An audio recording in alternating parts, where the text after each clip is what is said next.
right, thank you very much for rejoining us. World Engineering Day 2025 comes with a powerful theme, shaping our sustainable future through engineering. Well, it's a reminder that engineering isn't just about building bridges and skyscrapers. It's also about solving global challenges and helping us achieve the United Nations 17 Sustainable Development Goals. Exactly, Victor. Now, this year's celebration focuses on unleashing the power of engineers to advance the Sustainable Development Goals, from clean energy to climate action, infrastructure to innovation. Engineers are at the heart of it all, turning ideas into reality and driving solutions for a better future. All right, and joining us for this conversation that is on 2025 World Engineering Day is Engineer Ali Alimasiya Rabiu, Deputy President of the Nigeria Society of Engineers and immediate past President of Koren. Good to have you in the studio. Thank you very much. Good morning, Nigerians. All right, and also seated with us right here in the studio is Engineer Valerie Agberagba, the former Vice President of Nigeria Society of Engineers, also the former Vice President, World Federation of Engineering Organizations. Many thanks for joining us, ma'am. Thank you very much. I'm glad to be here. Okay, let's begin, and I'd like to start with Engineer Lee. Now, the theme for World Engineering Day 2025 is shaping our sustainable future through engineering. How does engineering contribute to achieving sustainable goals, for instance? Well, thank you very much. Let me start by saying how the World Engineering Day evolved. In 2019, the UNESCO approved that we should celebrate the World Engineering Day. And March 4th of every year was chosen for this celebration. And the whole idea is to recognize and celebrate what engineering and engineers do for a more sustainable world.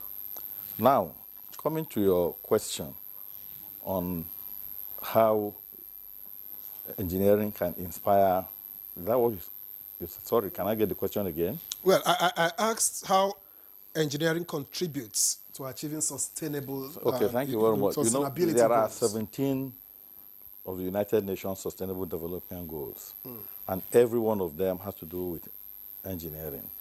Are you talking about water supply? Is it about agriculture and climate change mitigation? Are you talking about gender disparities? All these have to do with engineering. And in Nigeria, for instance, we have engineers in Nigeria have done well, to contribute towards, achieving some of these goals. When you look at provision of infrastructure, engineers play a very important role in this country towards the provision of sustainable infrastructure. Then, of course, we also play a very important role in providing energy solutions, clean energy, and so on and so forth. Then, of course, when you come to gender disparity, the Nigerian engineers have played a very important role. Recently, to ensure that the gender-based stereotypes are stopped. Very recently, we elected a lady president after over 66 years of existence. So all these are part of the contributions that we have made, in achieving the SDGs. All right, thank you for your response, Engineer Rabiu. But it is clear that the engineers in Nigeria are not, delivering optimally. Because, we have challenges in every sector, whether it's power. We just finished talking about agriculture. Engineers play a key role in that. Whether it's water that you have talked about. We're lagging behind in so many ways, as far as engineering is concerned. Can you tell us some of the challenges, that there is in this profession? Yeah, thank you very much. I will only ask to differ from that statement that engineers are lagging behind in providing solutions, because I think we've done the best we could in being at the forefront of infrastructural development. One thing you must know is that you might have the know-how, but giving you the will and the opportunity to show what you have is also a very major issue.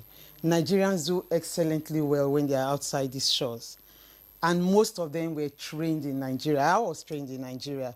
And given an opportunity, I know I've been able to put in my best in the job I'm doing. And the same thing goes for all engineers. Yes, we do have challenges to be able to bring our best to the fore. And one of the major challenges is government giving us the will and opportunity to showcase that which we know. Local content in every sphere of engineering must come to play. We thank the government of Nigeria for executive orders that have come out to position engineers to have opportunities to be able to participate in some of the jobs being given out. But a lot still needs to be done. Our jobs must be given to the Nigerian engineer. We must prove that, yes, we can do it. Let's make our mistakes. Egypt did it. Let's make our mistakes. Let's build our nation. Nobody can build Nigeria better than the Nigerians. So allow the Nigerian engineer to be at their best.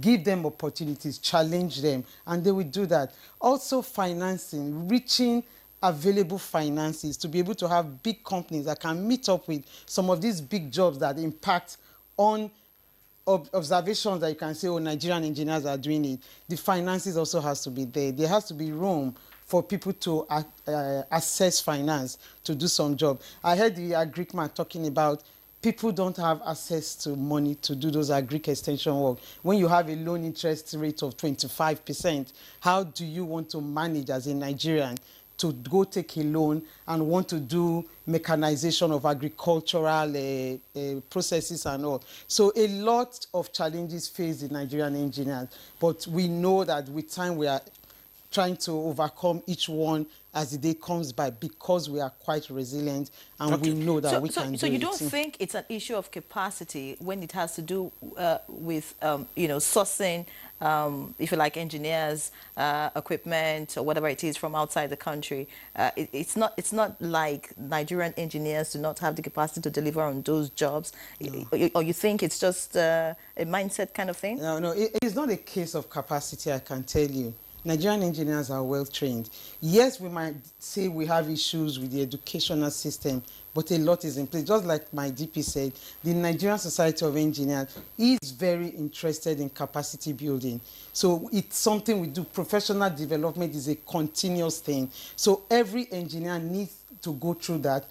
Koren is also ensuring that Nigerians are built in their capacity to be able to give optimally in whatever they are doing. So for me, it is not a case of capacity. It is a case of opportunities to prove that, yes, we can. All right. Thank you very much, Engineer Agbe. Let me get back to Engineer Rabiu. Now that we are here, of course, engineers are seen as solution providers.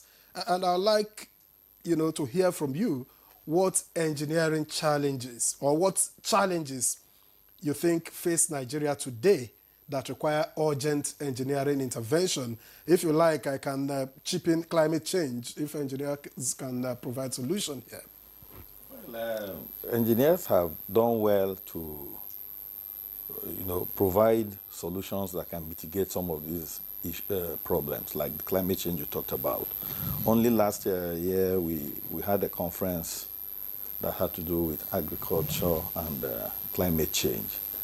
And in collaboration with the Federal Ministry of Agriculture, and we made recommendations after the conference to the government on what they can do, to mitigate the issues of climate change. And there are many others that we do. Like she said, we strengthen capacities of our members. And one of the ways to do that is to do continuous training that we do. Outside training, are there remarkable breakthroughs by Nigerian engineers? Oh, there are many. If you go to the LNG, for instance, the liquefied natural gas in Boni, from train 1 to train 7, all these are done by engineers. They have constructed these trains 100% indigenous, through 100% indigenous capacities. Sure.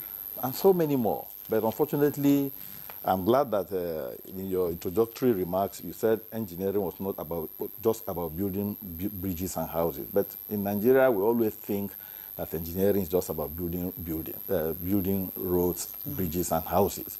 That's not the case. We are doing a lot of engineering in so many sectors. In the oil and gas, like I said, in the LNG, even in the power sector where she works, almost all the power stations that we have in the country today, about 7 or 8 of them, were built by Nigerian engineers.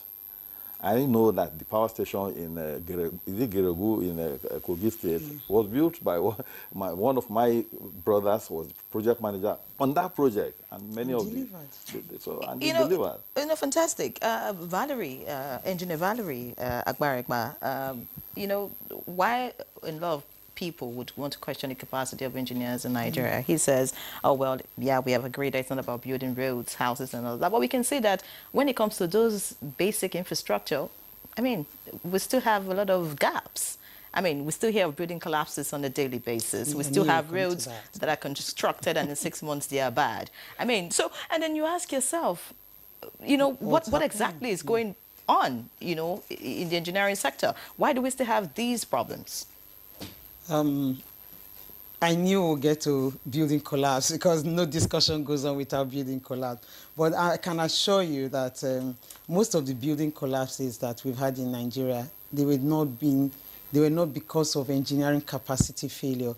When he was president of Korean, there was a major disaster in Lagos, and they set up a committee to investigate with the Lagos state government and all. And it wasn't an engineering capacity failure. It was a failure of materials and poor utilization of engineers, adequately qualified engineers. I think one of the professions that is most abused in Nigeria is engineering because it's a field that people think there is a lot to gain from it. So you see people supervising big engineering infrastructure when they are not qualified. When I say qualified, they are not current registered engineers. One thing I'll tell you, qualification of engineers is not that you graduated from a university. It is that you have been certified by current to practice engineering in Nigeria. So one of the things, all the collapses, the few engineers that were found culpable were punished by current. And they were not culpable because they did not have the capacity. It was because they didn't allow themselves to be used or their names to be used when they were not involved. And their licenses were seized. So we don't take lightly when we have engineering incapacity in any place. When you talk about Korean, I'd like to be corrected. Does it go beyond to become Korean certified, for instance? Does it go beyond sitting at a conference, for instance, paying the fees and getting at the point of becoming certified? It has nothing to do with sitting at a conference. Your conference has nothing to do with it. It is 4 years of pupillage training. And that 4 years, you must have a record you are keeping of what you're learning. And at the end, you submit a report, you take exams. They take exams, both written and oral and computer assessment. So it's a rigorous process to become current certified. All right. It has nothing to do with conference. All right. Deputy President of the Nigerian Society of Engineers and the immediate past President of Current should be in a better position to tell us if our faculties of engineering across the country are still. She says she was trained here, and she says, well, the training is perfect. Would you say today, the faculty of engineering that we have across the country in different universities are still delivering, in terms of quality? Well, from time to time, Korean visits the universities to look at their programs. After every 5 years, in order to certify whether the programs are still okay or to identify areas of improvement. And so, so far, I want to believe that the faculties are okay and they're delivering what they are supposed to be delivering. The faculties of engineering across the Nigerian universities can be said to be okay. All right. Now that, we've talked a lot about the capacity of Nigerian engineers and engineering and all of that, why do you think that some, very serious organizations go out of the country to bring in expatriates? No, I don't believe that serious organizations that you're talking about go to bring expatriates. Rather, I would say that some people in government prefer to work with expatriates for whatever reason. Even but in I the want private to tell sector? you, Well, in the private sector, I can't really point at anyone that has gone to, bring in foreign engineers to carry out its activities.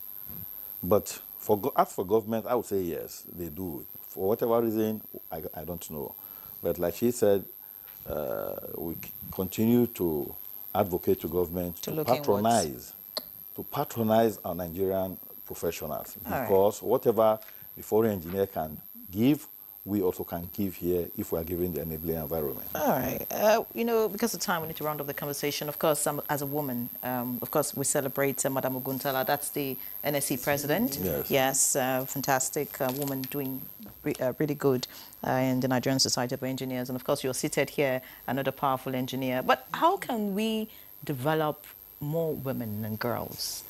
Or rather, how can we encourage more women and girls, to go into engineering, or if you like, STEM? STEM, like or STEAM. It's been enlarged in so many areas, Okay. Yes.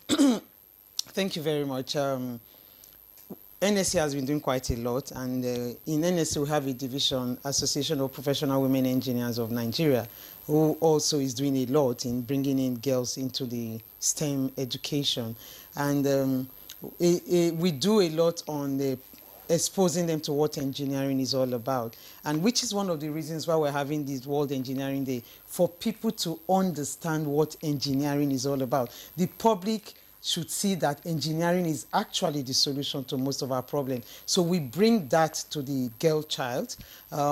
We don't, before we're starting at the secondary level, but we realize that by then they have a mindset. So now we start from the very low level, primary level, letting them know that science, engineering is all around them from the time they wake up to do things. So we have programs, we have competitions, we have boot camps. So a lot is being done. NSC on its own, outside having a division for women engineers, also has a committee for women in engineering. And I happened to have represented Nigeria in the World Federation of Engineering Organizations, and I chaired the Women in Engineering Committee. And we actually went out to do a research in Africa why girls don't study STEM. And we have realized that, just like I said, we need to start from the scratch, and we also need to do massive education of the public that engineering is for girls. Okay. In short, if you look at what engineering is all about, we boastfully say engineering is a woman because it's about creation. You can say that again. It's about problem solving. It's about providing adequate environment for things to progress. So that's all that God has given to women. So I get very emotional when you say things about women and engineering. We're in the same spirit. Thank you very much. This morning I ended this prayer review by saying, when you want something said, ask a man. When you want something done, ask a woman. I totally agree with and of course, you just corroborated that fact. We won't go into an argument. You can't even go into an argument. I mean, there's no time for that. I can assure you of that. No, but it looks like you're celebrating the World Engineering Day. Do you have activities or something you want us to know? Oh, yes. We have activities across Nigeria. We have 86 branches, and all the branches are having a program. Some are having public lectures, some are having competitions, some have gone to the radio for public awareness, so that especially places where they know, states where they know that people really don't know much of what engineers are doing. We need to showcase engineers in Nigeria and what they have done, because when it comes to every sector, sustainable solutions, engineers are there to give it. So we're having diverse program to tell people that yes, we can solve the Nigerian problem. Just give us opportunity, allow the engineers to do what they can do. Know that there is no sustainable solution you can have with the SDGs without the input of the engineers. So there's a lot of public awareness going on, and we're happy to be here celebrating it with you. And we know that the main program will be coming up on the 16th, but all the branches across today are celebrating, and then we come back together to have the national program. All right. Thank you, Engineer Valerie. Let me get back to Engineer Rabiu. How, if you want to nurture an engineer, what obvious signs should one look out for as a parent, for instance, to say, oh, this child will be good in engineering? Are there obvious signs to look out for, or you just find a way to nurture the child from scratch? And what should those be? Well, it could be both ways. You could see some signs of the child doing some hands-on, things at home. Then, of course, you know that this is a potential engineer. again, like my own self, I wasn't too good in skills when growing up, but I, conditioned myself That you wanted that to I read wanted to read engineering. In fact, the other day we had this old boys association meeting, my school in Lafia. I went to Government College Makodi. And so when we're discussing with my colleagues, I told them that I was in the science class, and I was not a very good student in the science class. But I had to condition myself that I was going to read engineering, and I learned it by force. So that also... And it's been fantastic? It's been fantastic. I have been everything an engineer wants to be in Nigeria. President of Korean, president-elect of NSC, I'm a consultant. Isn't that a politician, Politics. a political engineer? Anyways, Valerie, Yes, please. for every field, a woman in every field, there are challenges. As a journalist, being a woman, there are challenges, really. Share with us what has been some of the challenges for you as a female engineer.